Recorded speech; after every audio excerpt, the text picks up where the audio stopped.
Ladies and gentlemen, welcome back to another episode of the Barroom Boys. Today we have an action-packed episode. We do our wheel spin. We talk about Serena Williams, how Chicago's a shitty sports city now. Chris Sale broke his wrist. Marshawn Lynch got a DUI. And we wrap it all up with an interview with Evan Joseph, our head of social media, and basically my right-hand man at Big Dog Media. And we have a snake draft with him about the celebrities you'd want during a zombie apocalypse. Boys, how the fuck are we doing today? I'm doing great. Thanks for asking. Yeah, I'm not too shabby. Fuck yeah. All right, let's just get straight into the wheel spin. It's going to be a pretty packed episode, so I don't want to go on too long today. But yeah, should be a good one. Let's get started.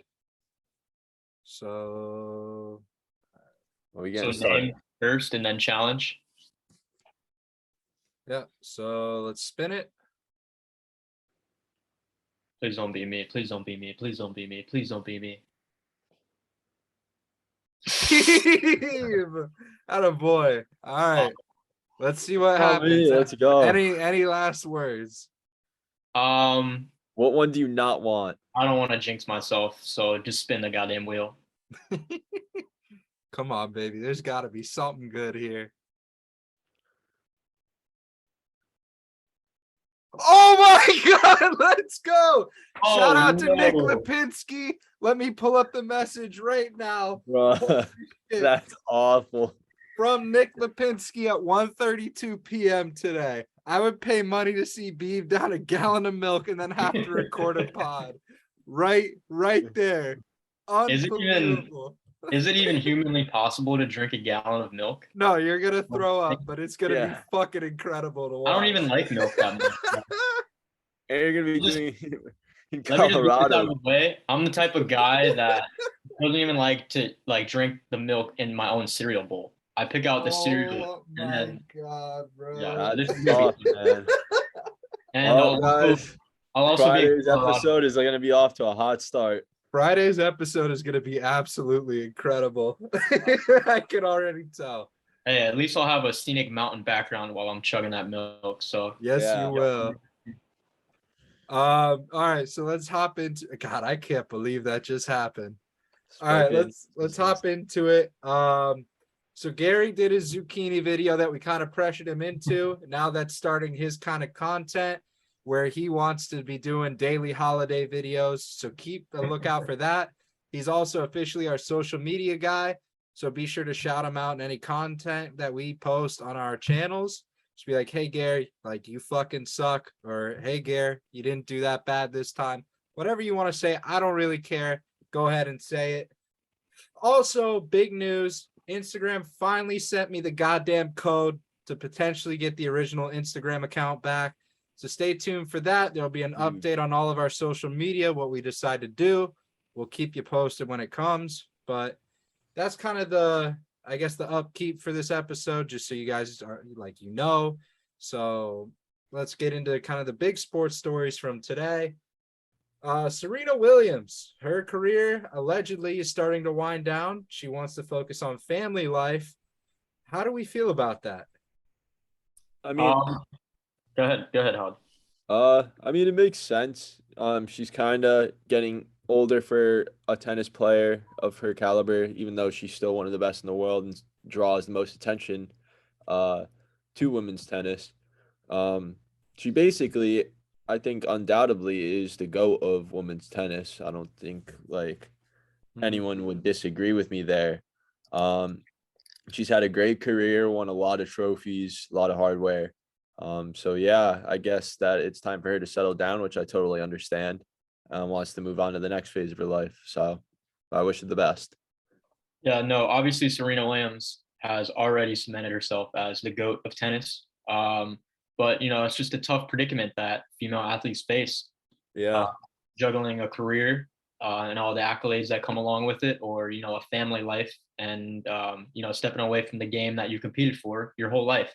And especially in the case of the Williams sisters, they've been tennis since they were practically out of the womb. Yeah. So, see Serena Williams finally call it quits. It's definitely a change in the sports world for sure, because since she's been such an icon for so long. It's definitely going to take a while to sink in, but hey, there are plenty of other great female tennis players out there on tour today. And the game of tennis will miss her, but it will definitely move along. Yeah, she's definitely up on that Mount Rushmore of tennis, not just women's, but tennis in general. I mean, she is just the actual GOAT when we talk about female tennis players. And shout out to her. It's a big step. Like, she brought so much power with her serve and all the physicality and the strength and her endurance. Just ridiculous. Yeah, and a coupled along with her sister, who was also very good.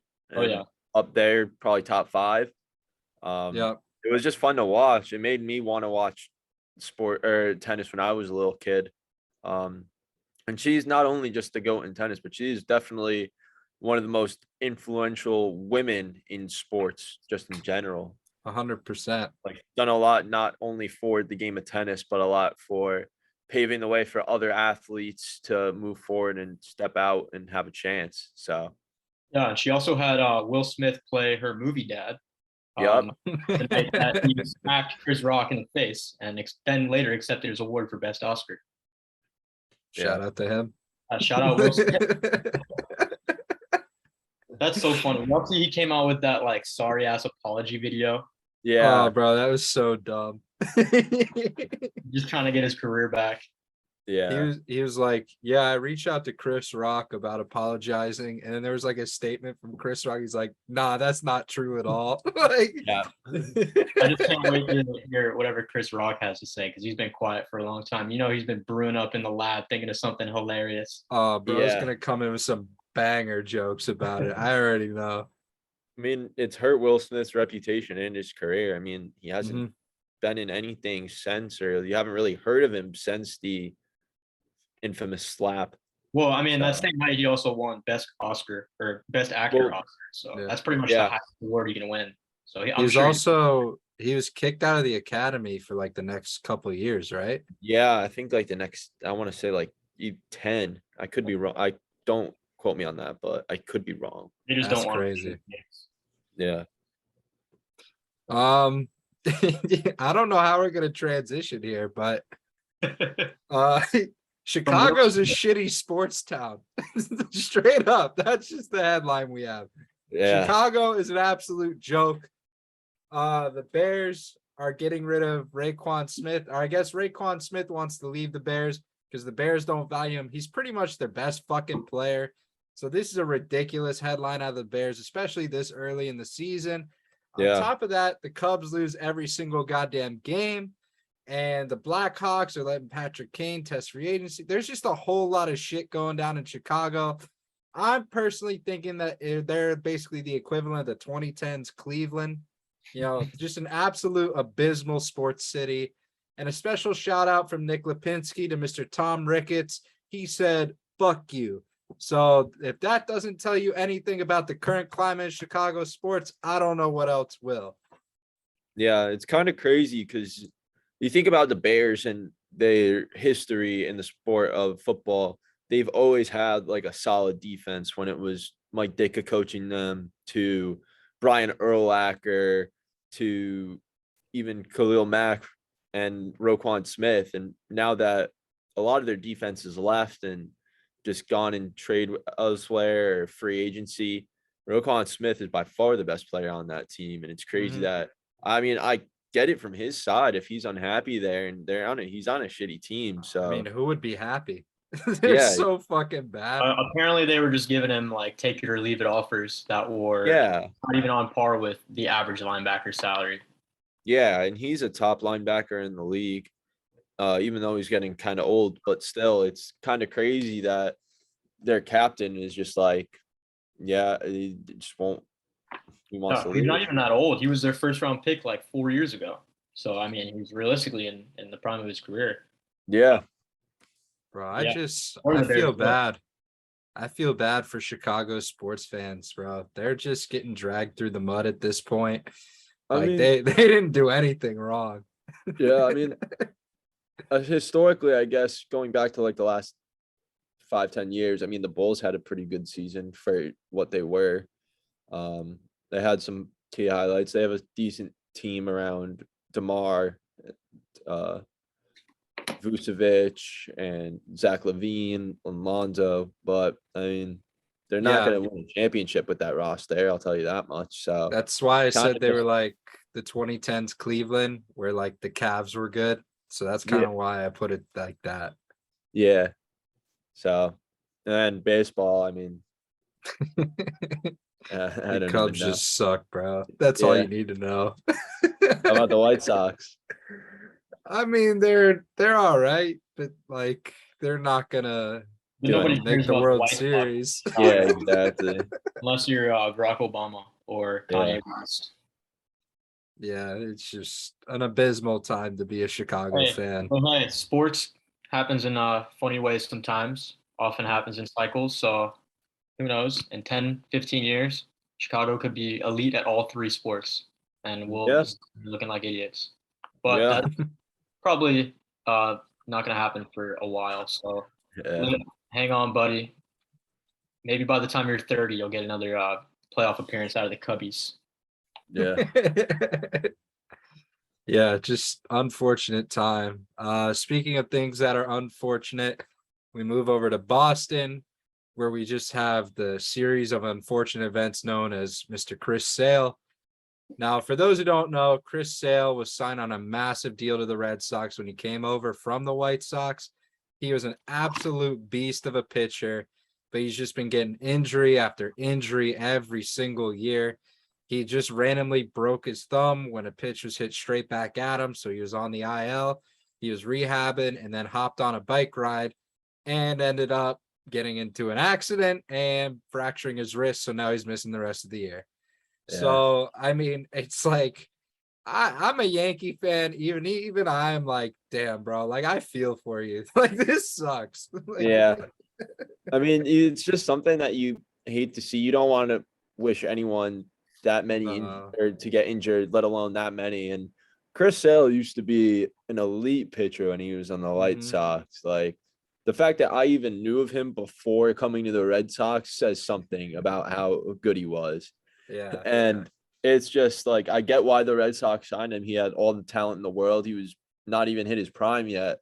But yeah, it's just been injury after injury has just caused him to miss so many games, and he can't get healthy, and he's not pitching as great just because he's been so rusty because he hasn't pitched in a while. So just things you don't like to see. Didn't he like recently like trash a dugout, start smashing a baseball bat everywhere during a rehab start? I mean, he has a history of having outbursts like that. Like I remember on the White Sox, he cut the sleeves off his jersey because like they didn't fit correctly or something like that. So he has a history of being like that, but also like he was dominant at the time, so it was like whatever, he can do what he wants. But I mean, to see kind of the downfall he's at this point, it's just like, damn, bro. Like I feel for you. So yeah, it's tough. What can you do? I wish him a speedy recovery on his bike, but he probably would never. Unfortunately, it looks like it's going to be a wasted season for the Red Sox. I mean, bro needs to invest in a Peloton. Simple as that. Like he can't be out biking anymore. Yeah, I don't get the point of why he was on the bike in the first place. I don't know, I mean, bro. Man's made hundreds of millions of dollars from the contract, and he's on a bike. Like bro, just hop on your Peloton. You probably have 8 of them lined up in your home gym. Or if you're like doing the excuse, like maybe he was going somewhere or something like that. Like, bro, drive your car. You probably have a nice ass car. Hey, he probably got hurt because he wasn't wearing that neon jumpsuit with the 12 different lights and flags on the back of his bike. Yeah. I just unreal story. It's one of those, like, there's been a couple stories like that. Like at the beginning of this year,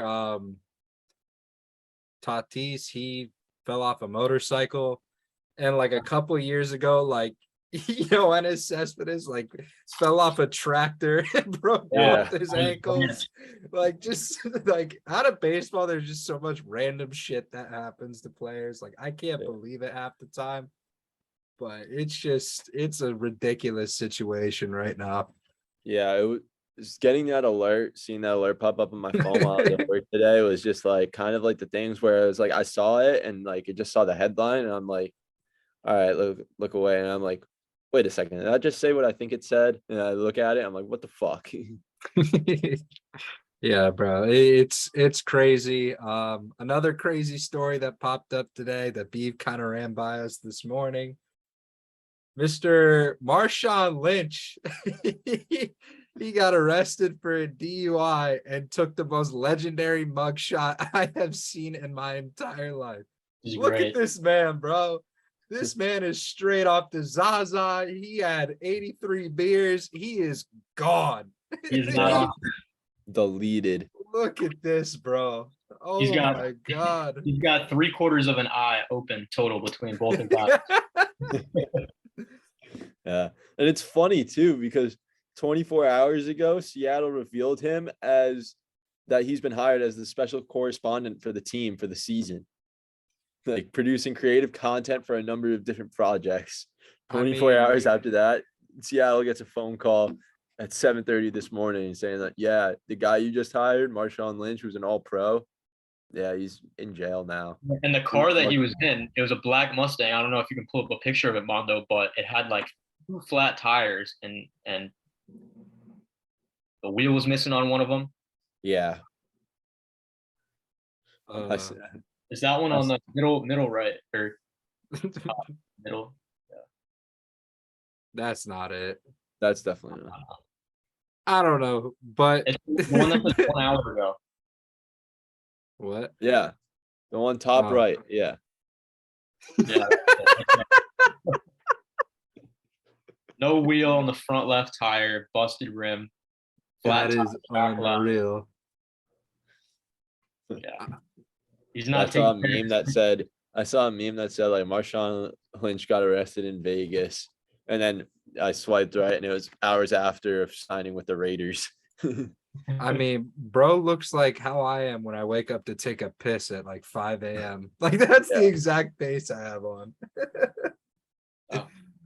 Well, I hope everything's all right with Marshawn. He is a character.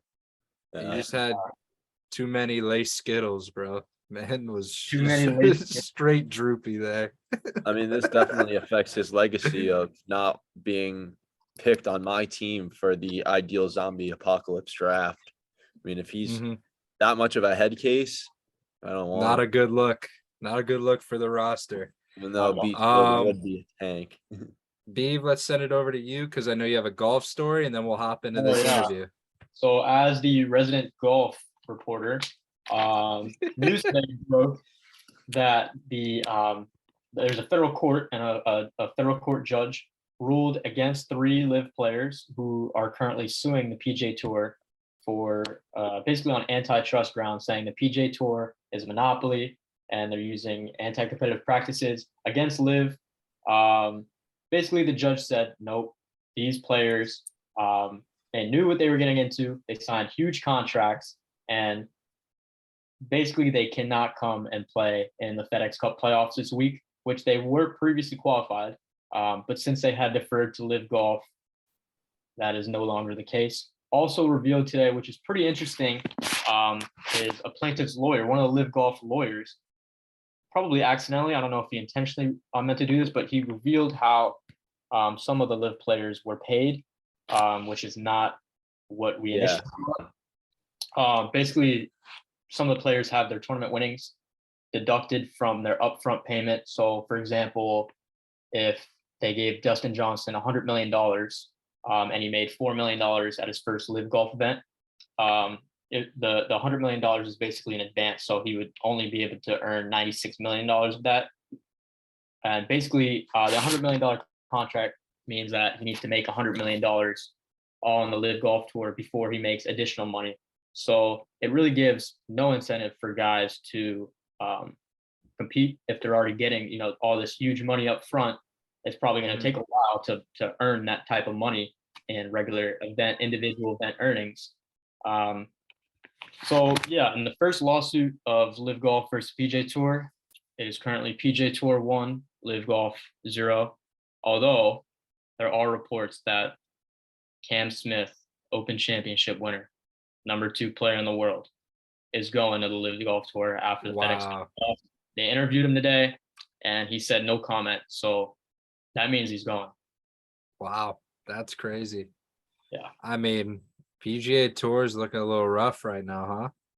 Well, as long as they keep losing players, it's not going to be good for them. But they are winning the court battle so far, which is good. Yeah, the judge basically argued with the live lawyers, saying, how are you predicting a 20% market share and still claiming that the PGA Tour is a monopoly?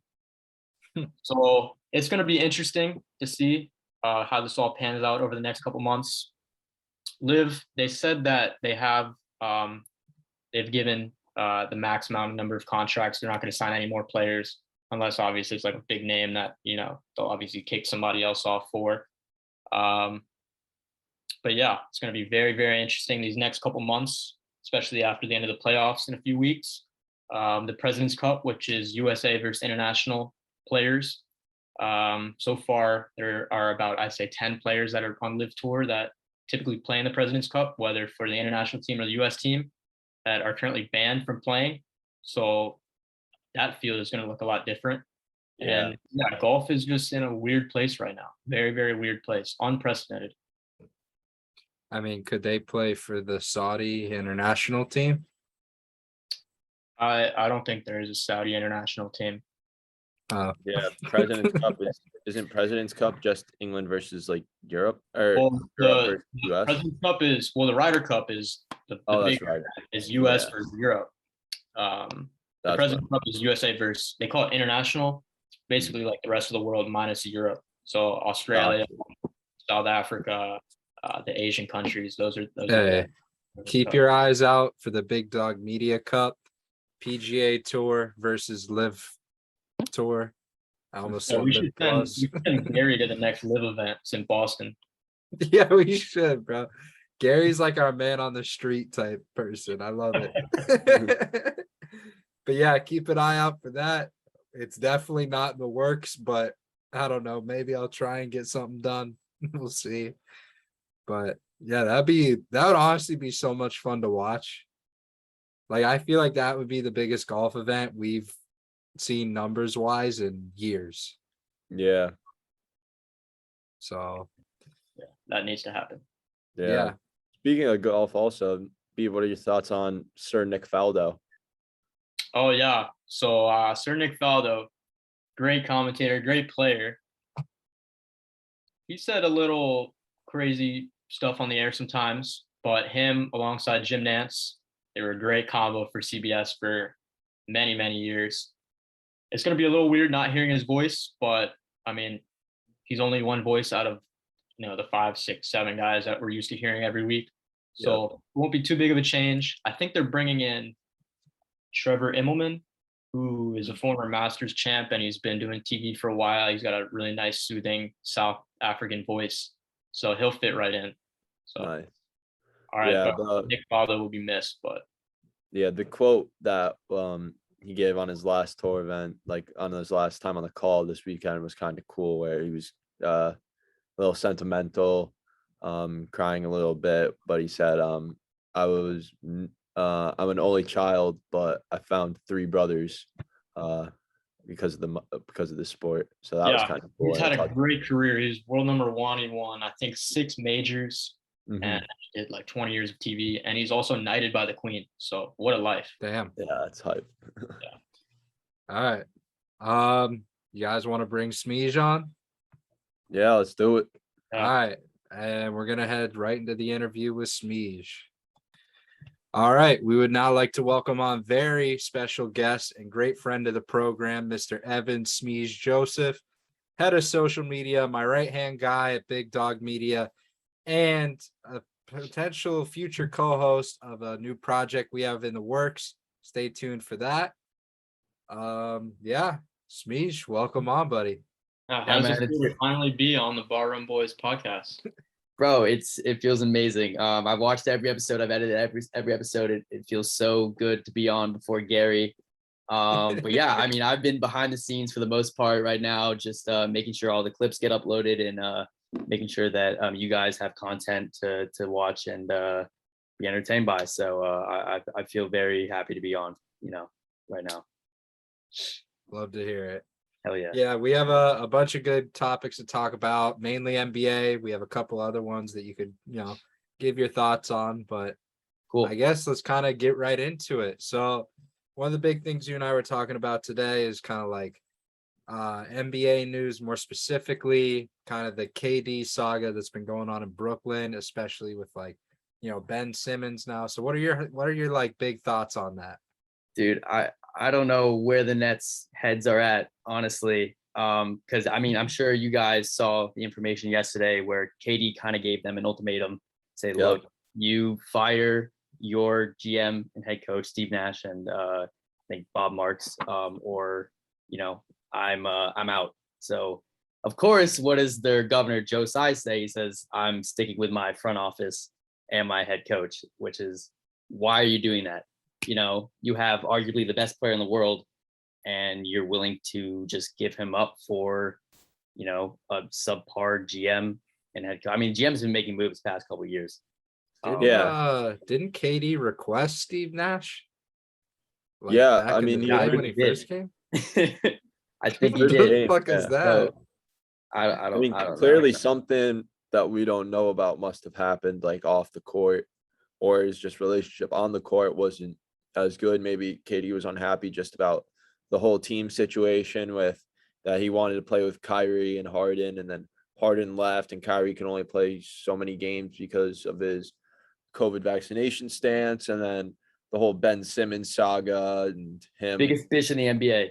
Biggest fish in the NBA. Simmons, did you see the report? Kevin Durant might be a close number two. Yeah, just left the group chat after before game 4, and some of his teammates were like, "Yo, Ben, are you gonna suit up this game?" And he just left the chat. They literally said, "Man, we need you, bro. We need you if we have any chance to win a single game." And the guy said, "Nope, I'm fucking out of here." I mean, come on, bro.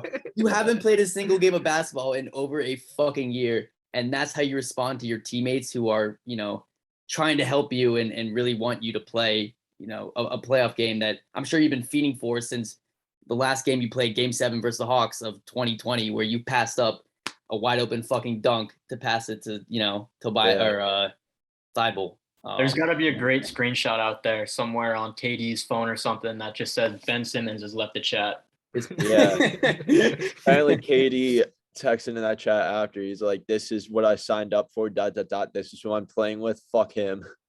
Bro, it's pathetic. It's pathetic. I mean, the team has had a history of divas the past, couple of years since KD and Kyrie got there. Of course, you have Kyrie and Harden. James Harden. Yep, that's a big one too. Huge big one too. So it'll be interesting to see, what that final roster of that team is next year. They're just a fucking mess. I mean, top down, Steve Nash is now a TikTok guy. KD just can't, set himself up for success on his own. It's been kind of tough to watch. Kyrie, he thinks the world's flat. I mean, I don't know where to really go there.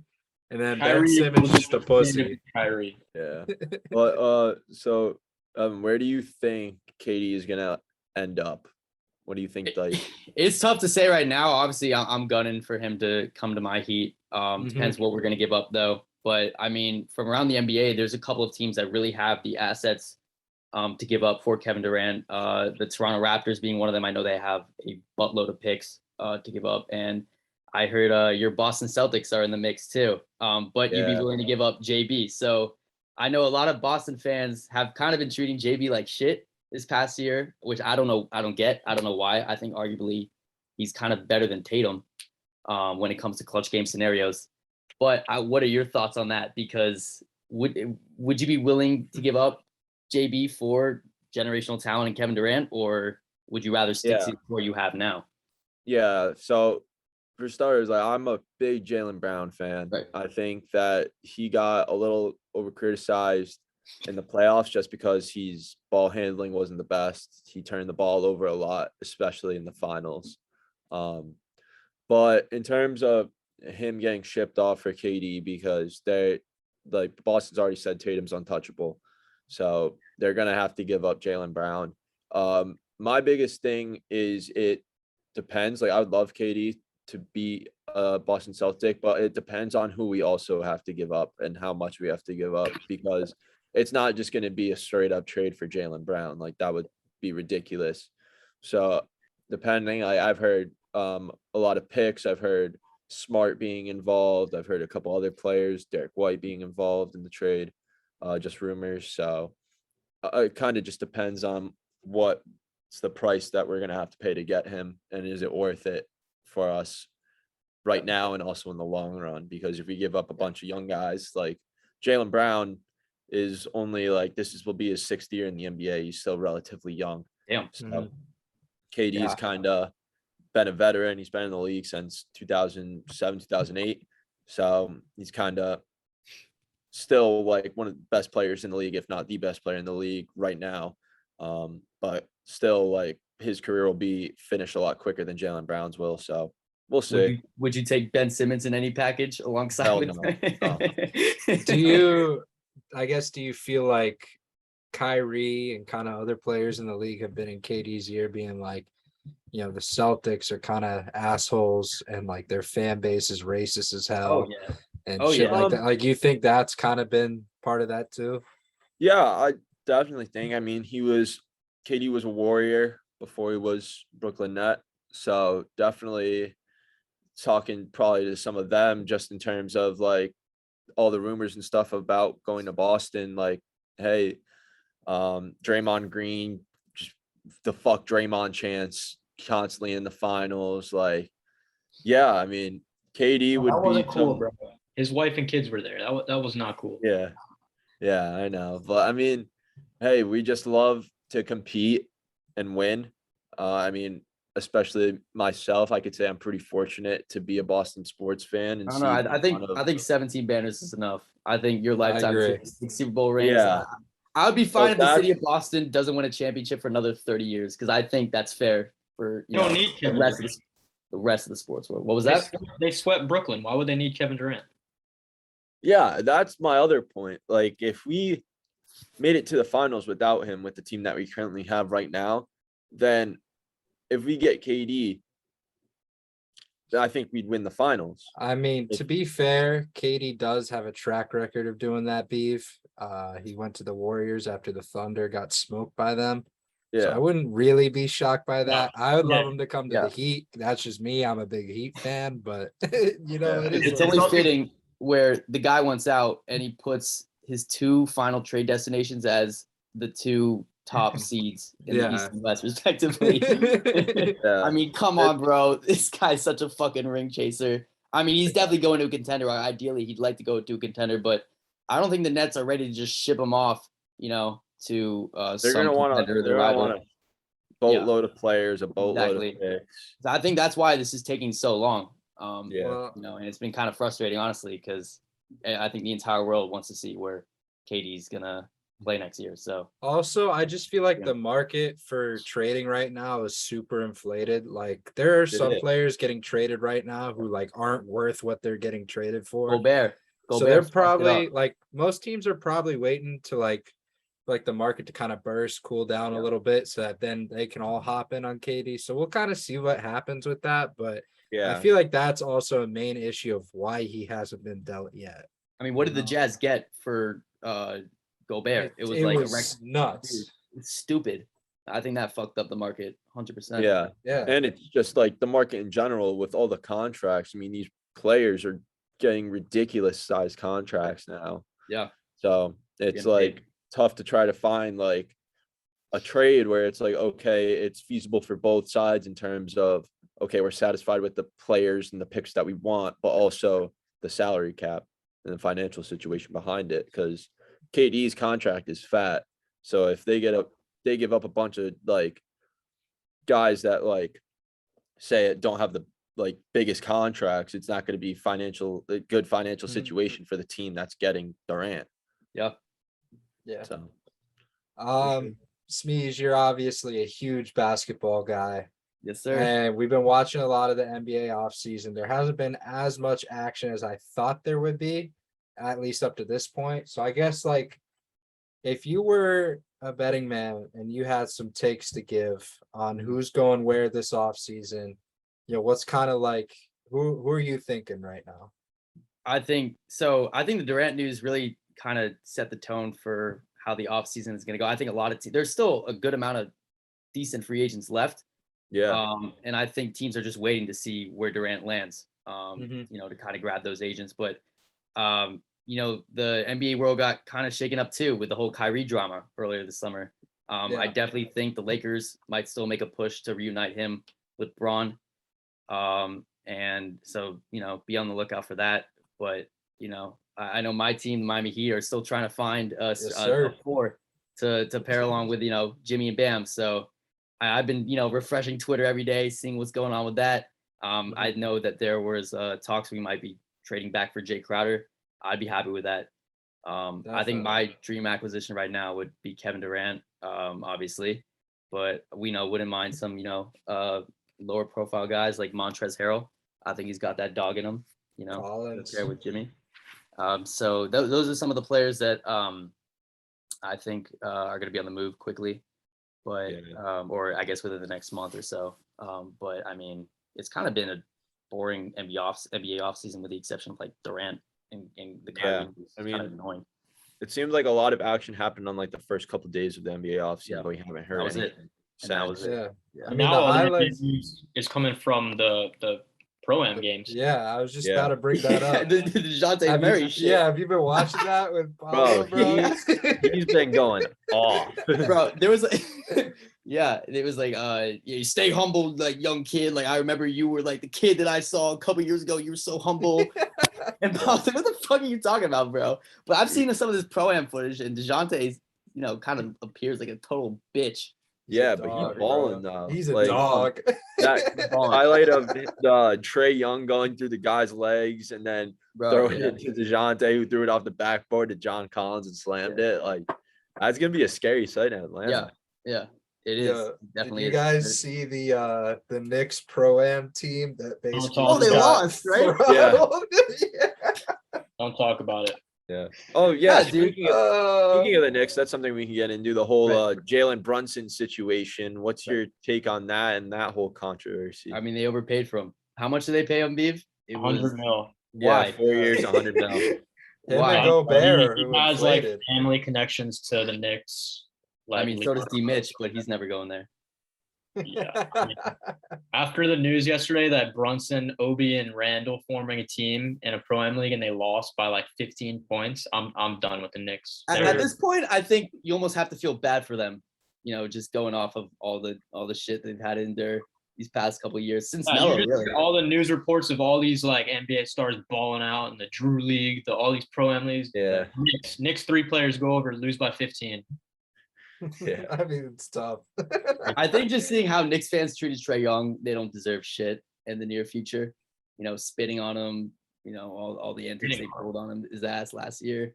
Trey Young sucks. I'm just gonna leave that. He doesn't though. He's pretty good. He's a pretty good player, I'd say. You know, he's not bad. Julius Randle, but that's just my opinion.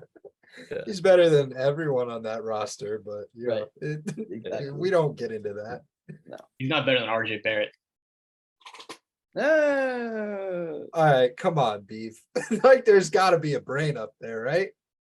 All right, who's better? Come on, Tyler Hero or RJ? I take RJ Barrett just because I saw him dunk on LeBron and AD. I don't think Tyler Hero could do that. Hero's getting 6-man minutes and Westbrook playing better than RJ. I mean, it's crazy.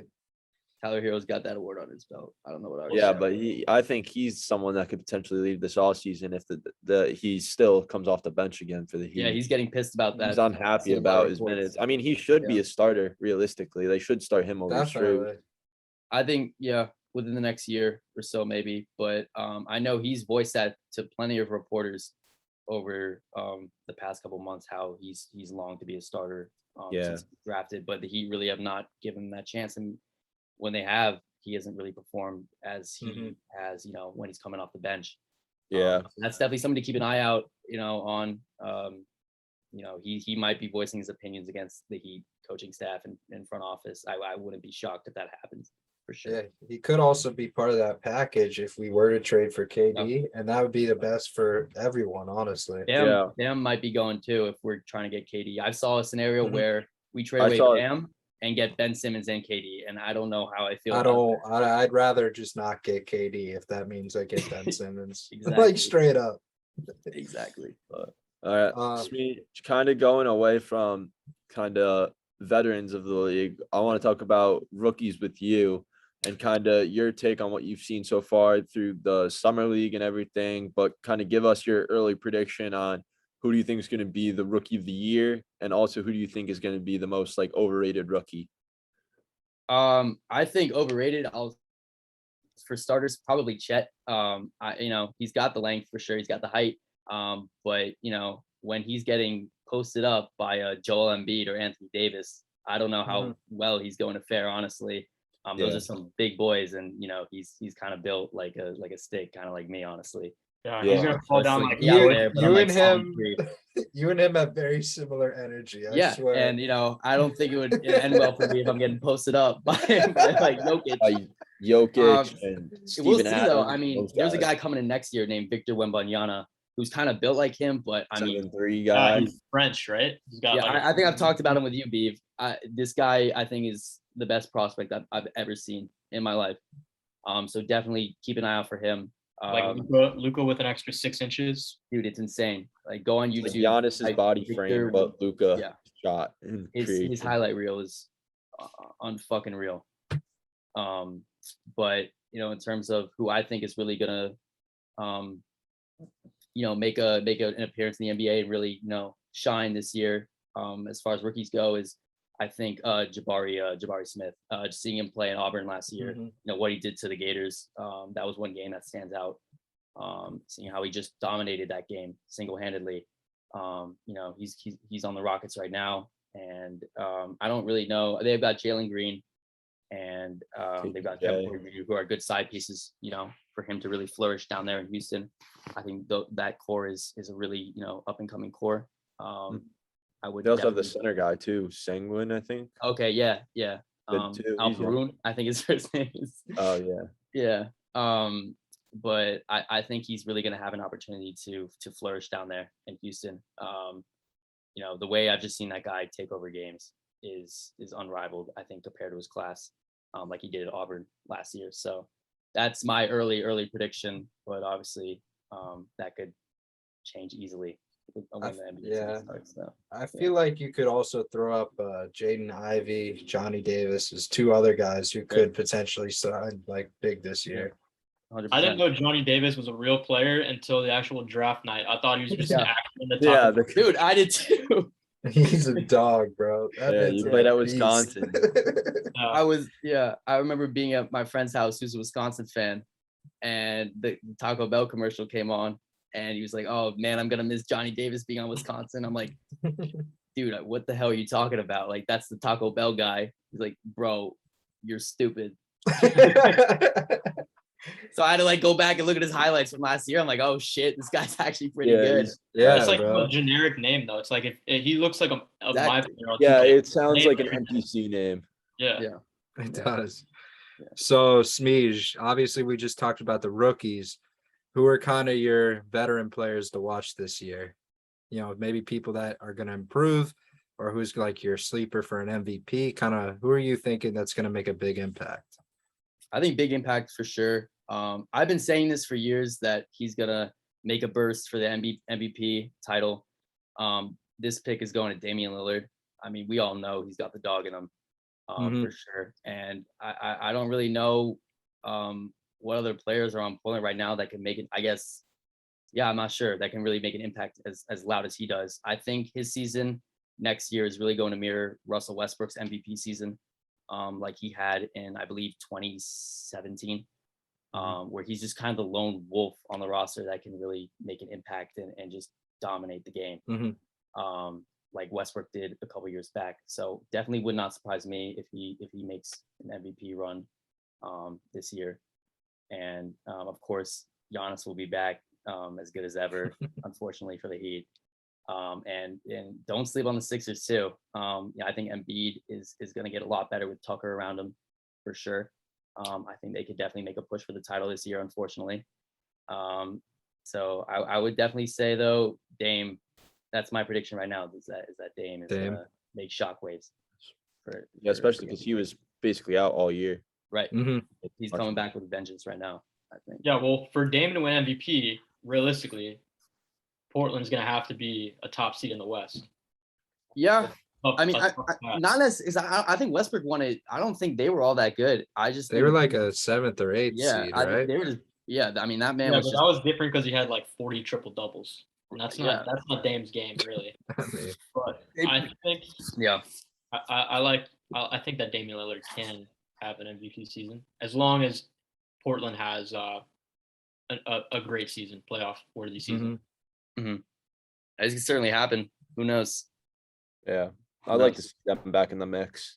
Yeah, 100%. I just don't want to see Jokic or Giannis win it again this year. Kind of getting boring at this point. Could be Doncic. Luka is definitely up there too. That's my prediction for MVP. I think he's gonna go nuclear. it's time for him. He's so good. They got Christian Wood now too, and so I think that's gonna be a lethal pairing. They're gonna be a contender like they were this year. So yeah, Dinwiddie's good on that roster too. A lot of people slip on him. Like he performed really well in the playoffs. Yeah. Yeah. No, he was definitely making noise in the playoffs.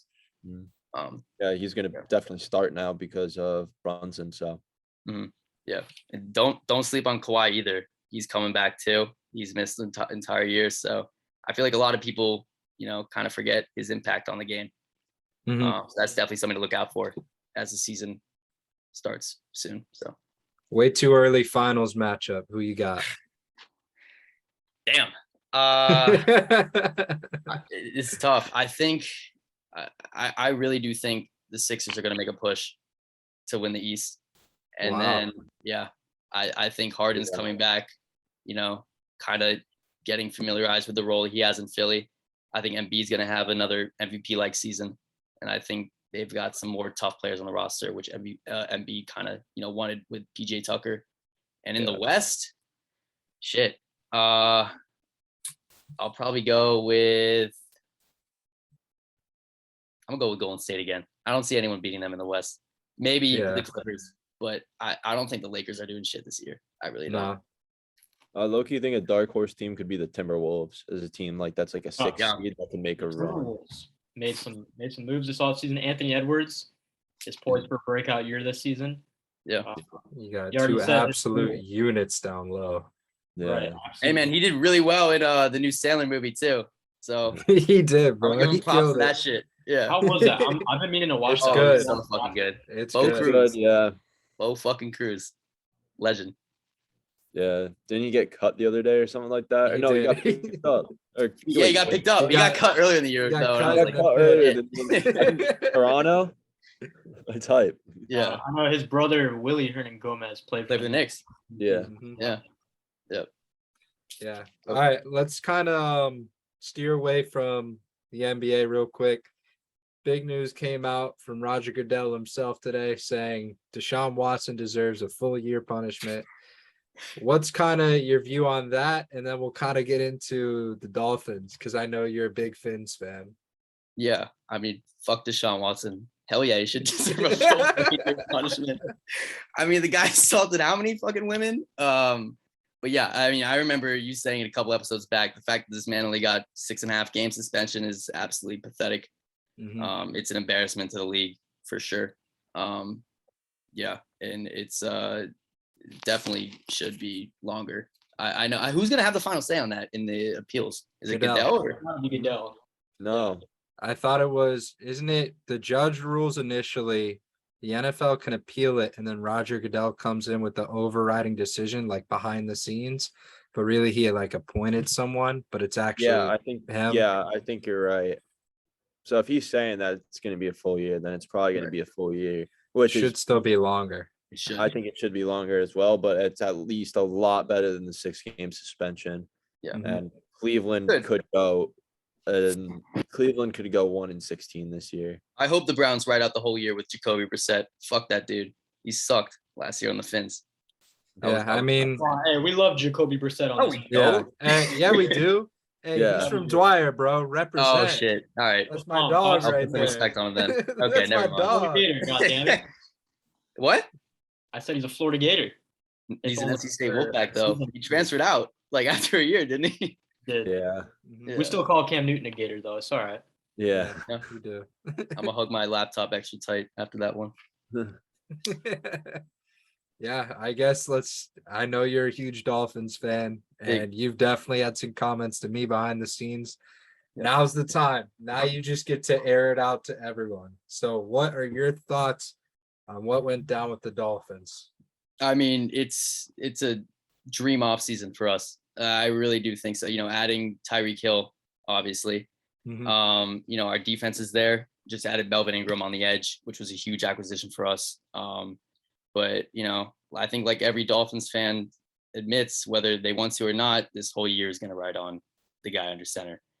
Yeah. I mean, this is his fucking year. He's got no excuses at all. The line has been beefed up a little bit, adding Teron Armstead and Connor Williams.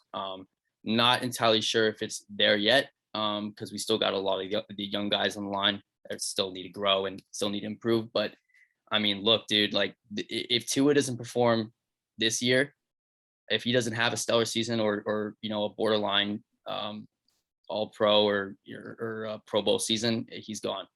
Yeah. It sucks that our pick was taken away from us this past week or so.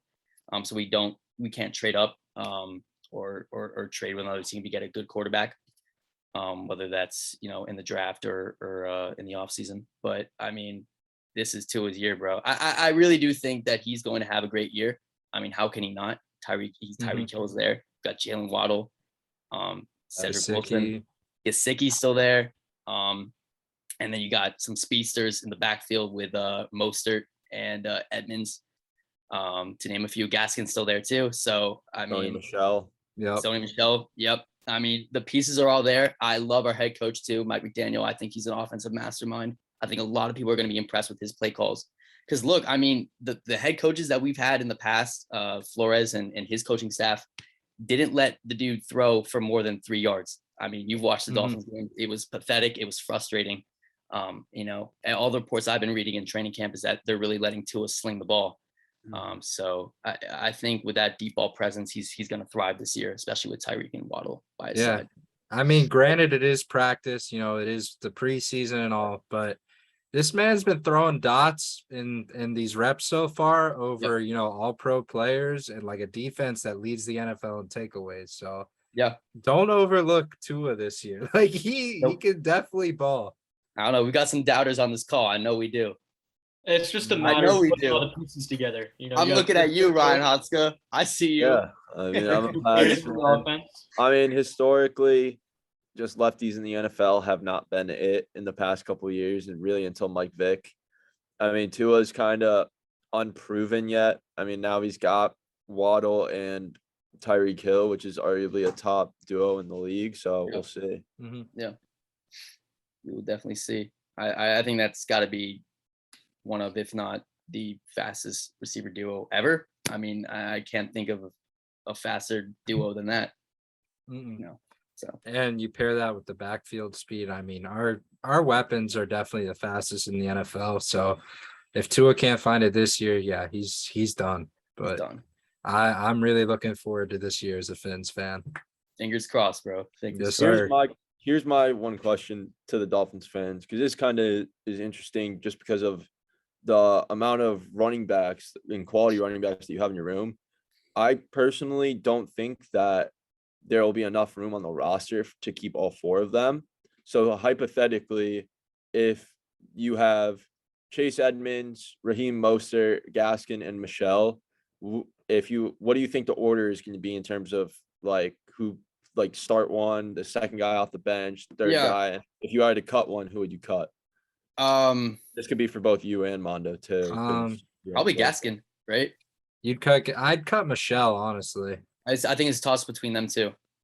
I really do. But I mean, the running backs will be in rotation, differentiating on like what the play call is. Like if it's a receiving play, I think Edmonds is going to be in the backfield, and then for running plays, it'll primarily be Mostert. Maybe Gaskin and Michelle thrown in there too.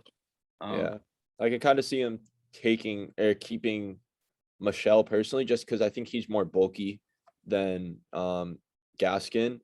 And just so like they have 2 speedsters in Edmonds and Raheem Mostert. And so they kind of need like a bulky, like first and goal on the one, like put this guy in and he'll get us across the line. Just put Wilkins back there.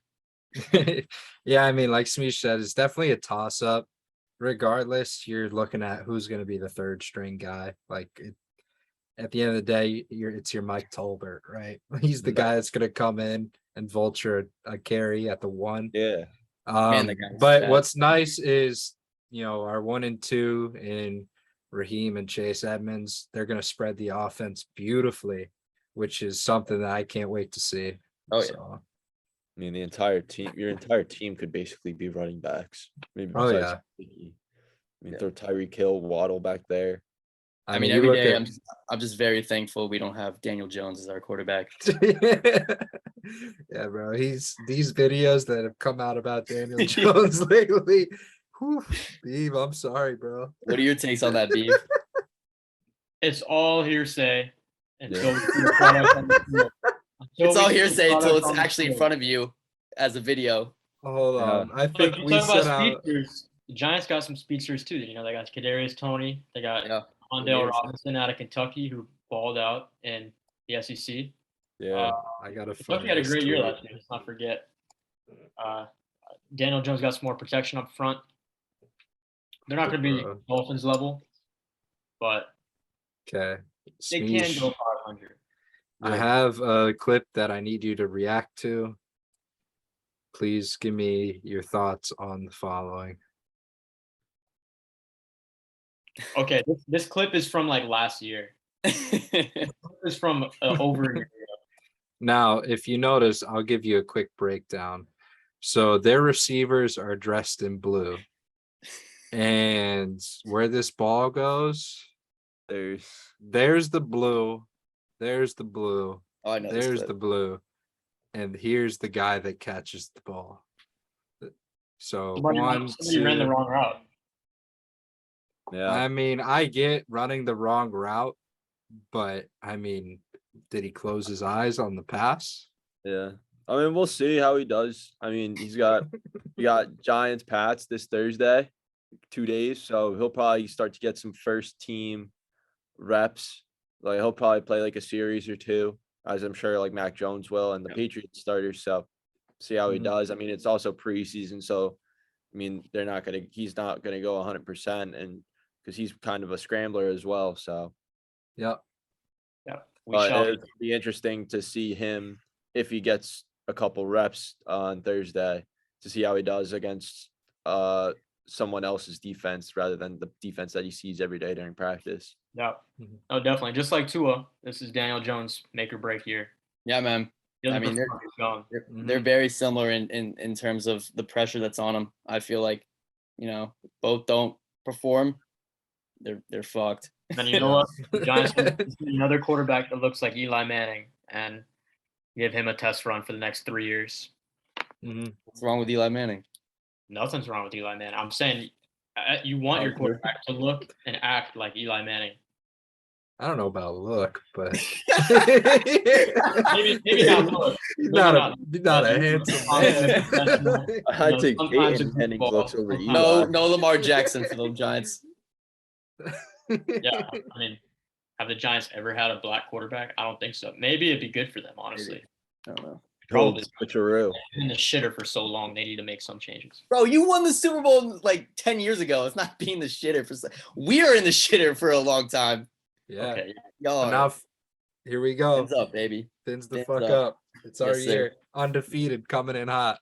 Yep. Second time. Only team to ever do it, by the way. All right. Let's go ahead. Let's move into this snake draft. So today's snake draft is celebrities you want on your team during a zombie apocalypse. Now it's very broad. So kind of do with it as you will. I know we got a couple that are probably unanimous picks on here. But Hod, you did win the last draft. For a quick little knowledge nugget, Beeve only got one vote. just so we're aware. Maybe this is the time that Beeve pulls the upset. We'll see what happens. But Hod, the order is up to you. Smeej is going first, though. Yep. Think I'm gonna go second just because I don't think I've had the first pick out of us three doing a snake draft yet. So Okay. I'll go I guess second after Smeej just to see how it feels like. And then we'll go Mondo, and then Beeve gets the 4 and 5. All right. All right. All I guess I'm right. up first. Yeah. All right. So my pick, we've seen her be a badass in a couple of movies. 3 stand out when I think of, the badassery that she's been able to perform. I'm picking Jennifer Lawrence. I think her bow and arrow skills are fucking elite. Be able to knock down some zombies with the arrow. Be able to protect me for a little while. And I would definitely like her by my side during an apocalypse. Mhm. Not Got bad. everything, sharpshooter. Okay. Sniper. I guess with my pick, I mean, this guy is just like a beast. He's a freak of nature when it comes to his past, and right now he's on top of everything. Formerly a football player, now an actor, Dwayne "The Rock" Johnson. I think that he would just go to work and demolish people. So I would love to have him Yeah, on my I mean, definitely high up on my list. I think I only have one guy that was ahead of him. He has his own show, so he is a celebrity. His show is literally about survival. Bear It Grylls. is Bear Grylls. I mean, Yep. like That he was my has one to be too. on here. That was my one too. Like it just makes the most sense, Yeah. All All right, right. Beef.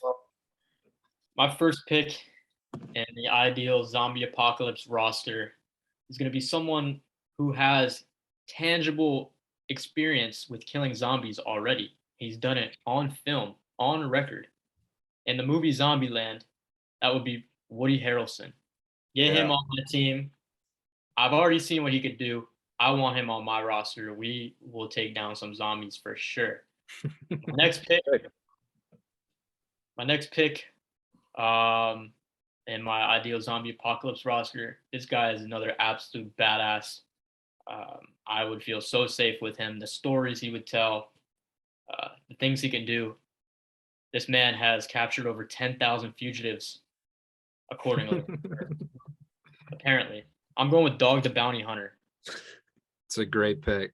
Yeah. That's a great pick. That's a solid 2 picks from Beeve. Yeah. On the team. So I have my super survivalist at number 1, who's going to kind of help the group out the most. I obviously now need my strength, my absolute unit of a guy.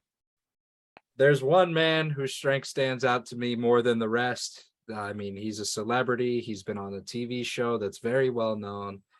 He's also happens to be the former world's strongest man. And that is Mr. Thor Bjornsson, the Mountain. I mean, that absolute unit would crush some goddamn zombies. That if I had to put my faith behind one man and just say, protect the hell out of me, like I agree. Like Cersei, she thought about it. I agree with her. Like that was smart. That was smart to pick him up. So it seems like your strategy so far is just to beef up the roster as big as possible. Well, I don't think Bear Grylls is 6'8", but Oh no, I'm sorry.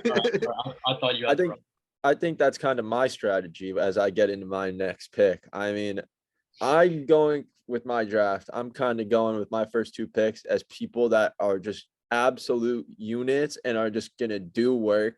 They're proven winners. And this guy is one of the best at his craft, even though he is now retired.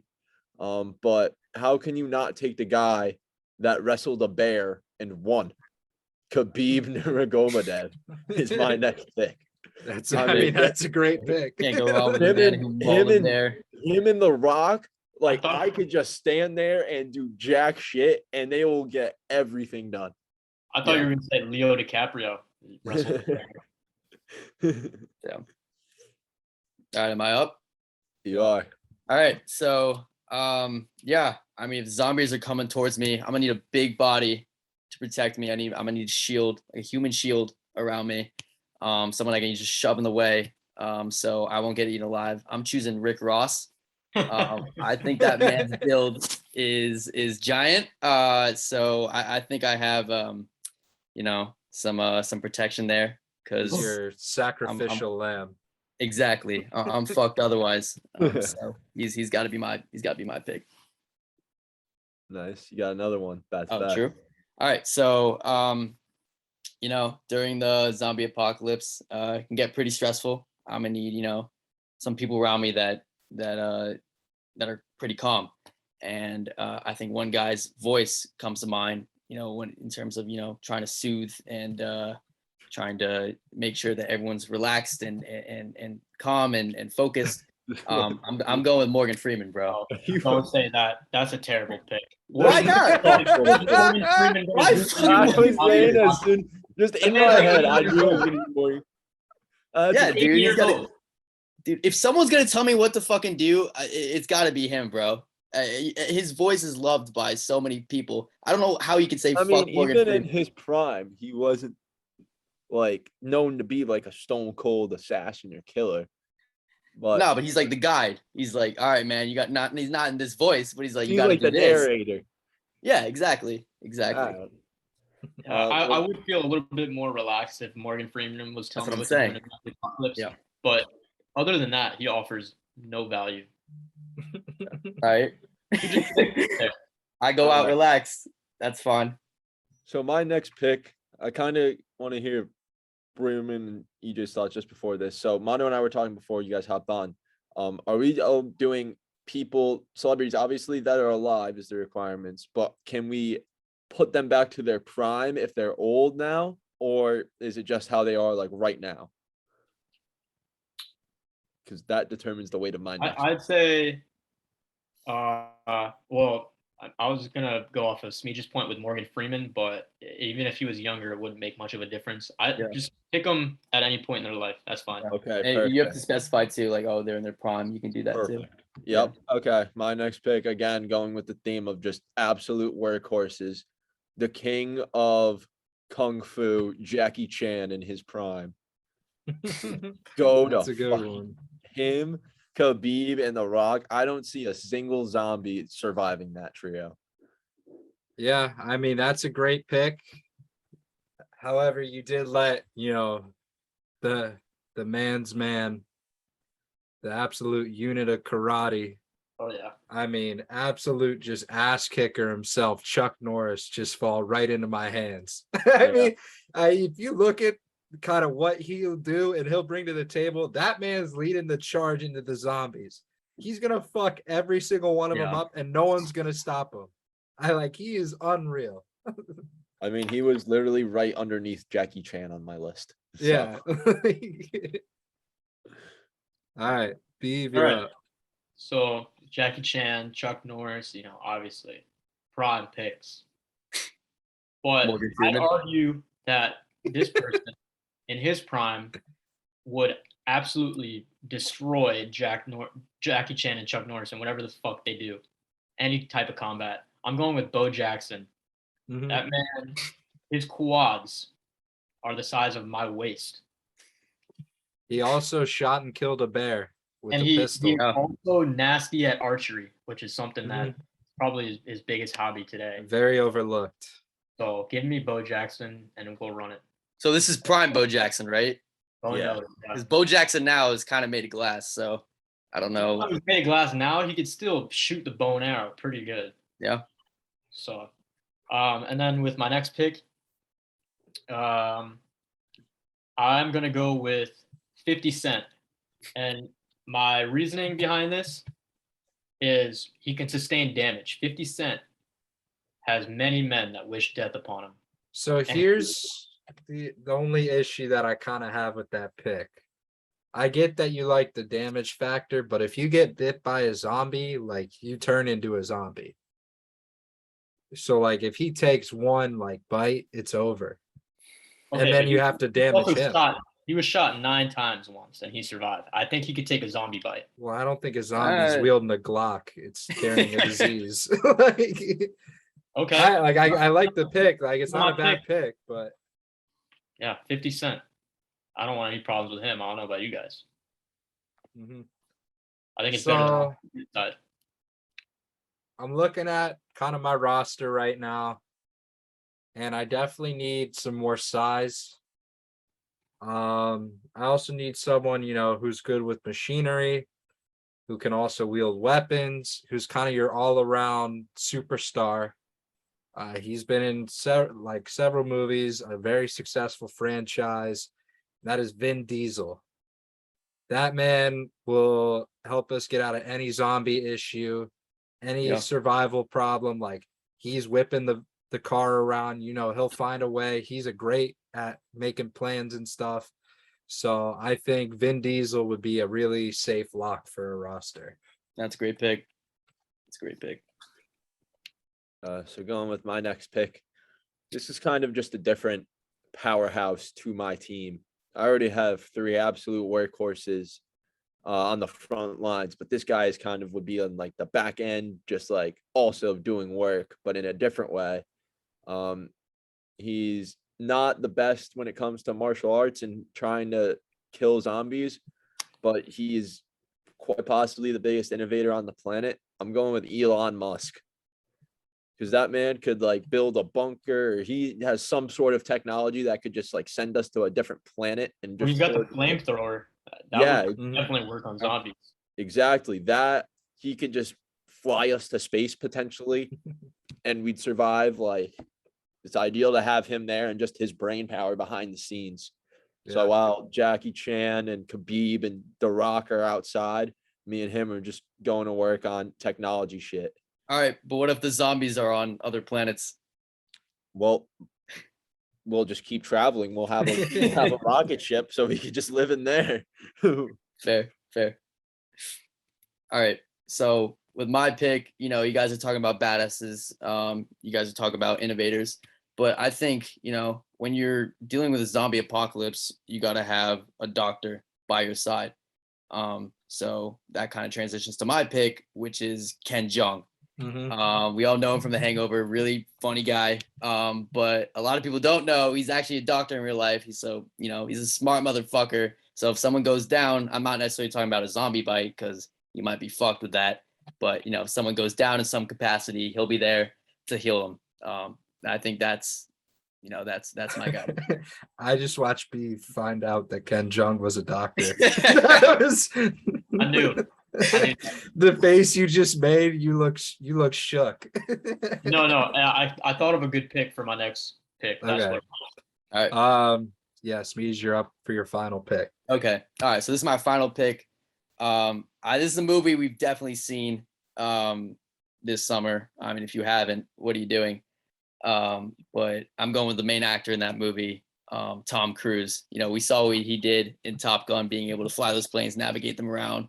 I think that could be incredibly useful if we come across any plane during the zombie apocalypse. Try to get out of wherever the fuck we are. Mm-hmm. I mean, the man was able to dodge all those, what was it, like Russians or Ukrainians in that movie. That was hype. Yeah, but you'll be a Scientologist when you come out of it. I mean, if it means me surviving a zombie apocalypse, I'll take it. Fair enough. I'll take it. But that's my final pick. Odd. Oh yeah, with my final pick, I have a bunch of names on my list that I would be happy taking on my squad. But one guy in particular that I'm going to pick would just overall increase the vibes of the entire squad. I mean, he's proven it on a big stage.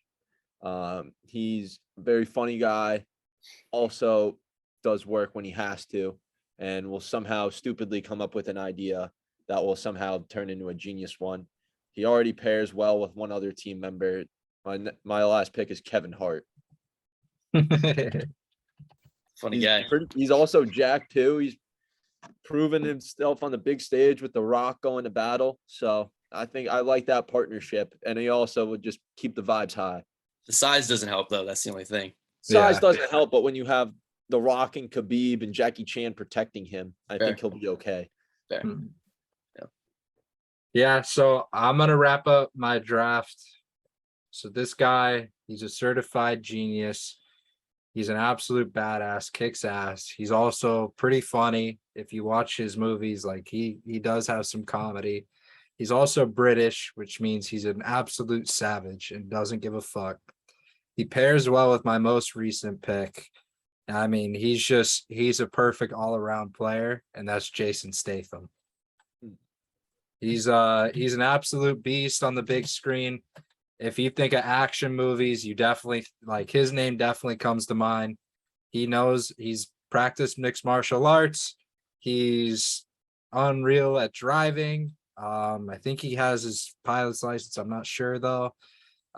He's great with technology. Like the dude can do it all. It's just, I mean, he's just a powerhouse.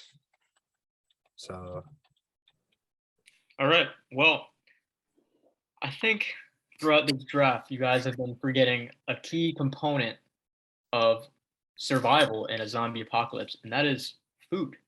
We need Bear food. Grylls. We need to eat. Well, yeah, obviously Bear Grylls. On, Wait, Grylls- go ahead. You got Beef, fucked go with that ahead. one, Beef. Okay. Bear Grylls will probably have you eating some type of liver, some type of stomach, some nasty ass food. I want somebody who's gonna cook for me and bring the vibes. And for that reason, I'm going to Flavor Town. Come on, join the team. Guy Fieri. Guy Fieri. Let's go. Hod and I had a bet that you were gonna go Gordon Ramsay in this draft. Damn it. Guy Fieri. As soon as you said food, I was like, no way. Literally before. That's for everyone. awesome. Mondo and I hopped on the call earlier and we were like, dude, Beeb's got to get it together. He's got some shitty, he hasn't won and he only got one vote last time. I'm like, watch, he'll probably pick like Gordon Ramsay because he needs food while he's surviving. And he said food and I was Gordon like, Ramsay is a great chef. I was considering him up until about a minute ago, I'll be honest with you. But the difference is that Guy Fieri, the difference is that Gordon Ramsay, I feel like, would not be able to cook in the wild.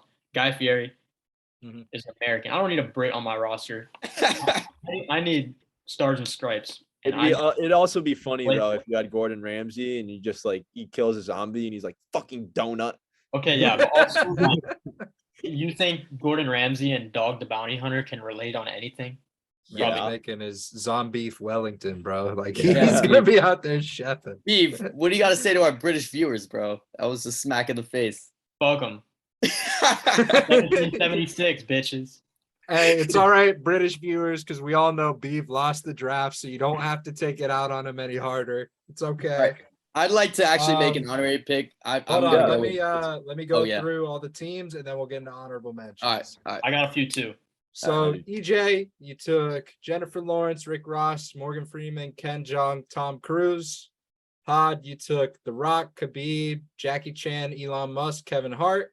I took Bear Grylls, Thor Bjornsson, Chuck Norris, Vin Diesel, Jason Statham. Beeve, you took Woody Harrelson, Dog the Bounty Hunter, Bo Jackson, 50 Cent, and Guy Fieri. So yeah, now let's get into some honorable mentions. All right. My honorable mention, there was a time where people were talking about straight savages. I don't know a savage better than Hasbullah. I think he would be fucking elite during a zombie apocalypse with his drive and his energy. I think he'd lead the team to victory over any zombie. That's my honorable pick. I'm done. Okay. I'll just keep going. We'll just go in order, I guess, of honorable picks. So I'll start with mine. I had a couple. I had Derrick Henry for obvious reasons. Good one. Yep. Mm-hmm. I also had DK Metcalf, kind of like a do-it-all type guy who's built but also has speed. Yeah. I had Usain Bolt just so he can outrun everyone. I had Giannis for the same reason that he would just go to work. And then I actually did have Gordon Ramsay on my list. So I can't cut to Beef too much slack. So Yeah. Couple honorable mentions I had were Danny Trejo. I mean, Hollywood's badass, absolute savage. Michael Phelps. Obviously, there's going to be times you need to swim. It would be good to have him on your squad. And also Andrew Lincoln. If you don't know who that is, he's the main character, Rick Grimes, on The Walking Dead. So obviously anyone with that kind of experience would be great to lead your squad. Yep. All right, I guess my honorable mention. First, LeBron James. I mean, the man can do everything. He doesn't lose. He's just a born winner. So you got to have him on your team. And the other is you guys might not know him, but his name is Old Time Hockey, and he makes TikToks from the middle of the woods, and they're the most peaceful videos that I've ever seen. Talk about a voice. When I hear Old Time Hockey with the, "Oh, hello there, buddy," it just just warms my Oh. blood. Can And you I talk in that voice for the rest of the podcast? hello there, buddy. Oh, And I he's got gotta this find like this. cabin in the wilderness that I don't even think zombies would even ever be able to get to. So if we just like go to his crib and stay there, and he can also cook. He can cook for us with Guy Fieri. It's gonna be more like a vacation than an apocalypse, to be honest with you. All right, let me. What was it? Oh, Here yo, we go. this TikTok.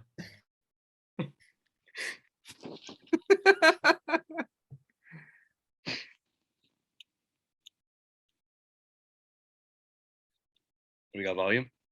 Yeah, I don't think we can hear anything, Mondo. I don't know how to make that work, but he said it very peacefully. He said, "Hello, Yeah. buddy." Yeah, I don't know how to get the volume on that. Ritz and Donnybrook, they can tag along as well. Yep. Who? His dogs. He has 2 Oh. dogs. Oh, okay. You said names. I'm like, who the hell are they? You would know. Yeah, I wouldn't. All right. Smeej, thank you so much for coming on, doing an interview in the snake draft. It was awesome. Stay tuned. Friday's episode is going to be an absolute banger. We have Smeej doing the gallon of milk challenge. Oh, We also wow. have Sniffs to me. Shit. No, he meant beef. You said Mondo said Smeej. beef. Oh, thank God. Yeah, you're fucked, Beef. Yeah. This episode, I will be. Or sorry, Wednesday. No, Friday Friday's episode, I will be drinking a gallon of milk. in Colorado. As fast as I can in the In mountains. Colorado. Maybe the guy you were talking about, the TikTok, to help you through that. Yeah, it'll definitely be fun to watch. We'll also have a little trivia game between Hot and Beef. Very interesting. It's kind of a dry run for us, so we'll see how it goes. But other than that, thank you guys for watching. Please like, subscribe, comment, share it to everyone you know. Please help us grow, and we will see you guys next episode. See y'all Friday. Yo. Yep.